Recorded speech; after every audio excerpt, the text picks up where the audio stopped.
What is up you guys? For today, we're going to look at the charts again and review yung mga trades natin the past week and also mag-prepare tayo para sa coming week. Right? So matitingnan din natin, review din natin yung mga current positions ko ngayon. No? And yung of course, yung pwede nating anticipate sa coming week na to. Okay? So ngayon dito ako sa US dollar index sa daily time frame.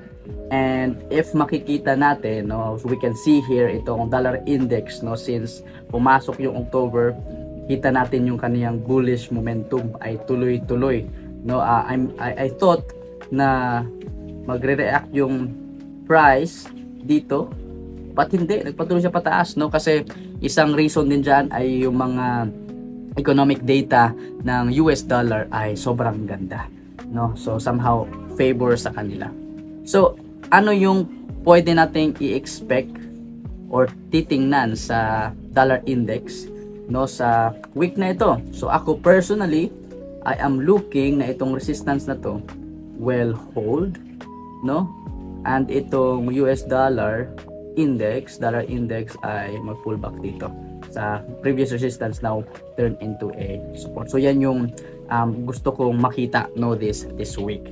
Right, so yan yung gusto ko makita. So again, I mean itong trade idea na to could still be wrong. Bakit? Dahil this price, the US dollar could still continue yung kanyang move pataas, no? So yung sa akin lang at yung maganda na tingnan ay siya ay mag pullback diyan sa previous resistance, now turn into a support.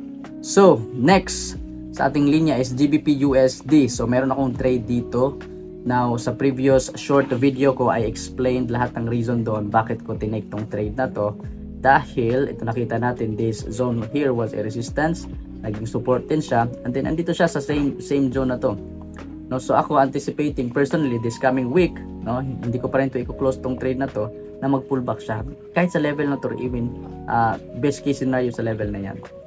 Okay, so and nakikita din natin na nawawala na siya ng momentum yung mga candles, no, daily candles yan, kaya nawawala ng momentum. Muntik na tayong ma-SL nun, but the good thing is pumasok yung mga buyers and na-reject yung price pataas, no. But again, hindi ito guaranteed, this could still go down and take us out. So pag na take out tayo dito, I will still be comfortable dahil comfortable ako sa risk ko na tinake here.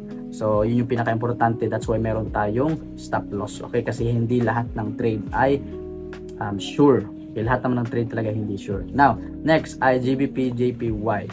Okay, so this is again an educated guess. Okay, so we have a resistance here, and then support, and then a resistance here.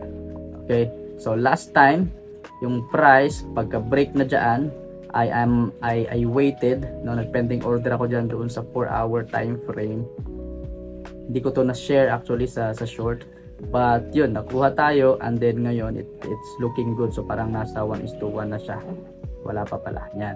So tingnan natin sa coming sa week na to, no, if yung price will continue makes yung higher highs. Okay, so yun yung ina-anticipate ko sa GBP JPY this coming week. So next sa ating list ay Euro USD. Yung Euro USD tsaka GBP USD, somehow pare-parehas sila ng galaw, no? But itong Euro USD, hindi naman 100% by the way, no? Itong Euro USD, yung tinitingnan ko ay itong magandang zone na to, no? This was previous resistance, naging support din siya before itong move na malaki pataas, right? So ngayon nasa same zone siya. That's why ako ay am anticipating talaga that itong Euro USD will somehow pull back pataas. Now if pull back siya pataas, ibig sabihin doon sa US dollar index natin mag-pull back na siya pababa. Okay, kasi opposite sila ng direction. And if that's the case, pwede tayong pumunta doon sa intraday time frame natin and look for confirmation na from bearish naging bullish na siya para makahanap tayo ng posisyon pataas.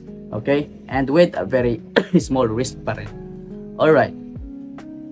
USD CAD. Itong USD CAD, ito yung makulit this week, diba? So, meron tayong na video dito that I am anticipating a movement pababa. Pero hindi yun nangyari. Okay? Yung nangyari ay bumulusok lang siya pataas. Tingnan nyo yung candles na yan. Daily candles yan. Ilang araw wala siyang pigil papunta pataas. So, ganun ka-importante yung stop loss natin. No, kasi hindi lahat ng resistance will hold. Ilang resistance yung kanyang na-break. Diba? Again, dahil ito, maganda nga yung mga economic data ng dollar no, sa mga previous days. Sa NFP and then CPI. Okay, so wala tayong position dito currently.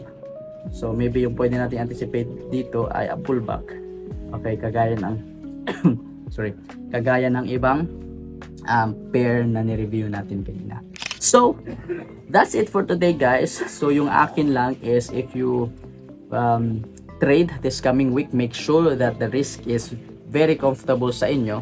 Ako personally, nagtitrade ako 0.5% or 1%. Sometimes pag medyo aggressive ako kasi maganda yung nakikita ko sa chart, mag 2% and sometimes 3%. Ano lang, sobrang minsan lang talaga yung 3%, but common 1 and 0.5%.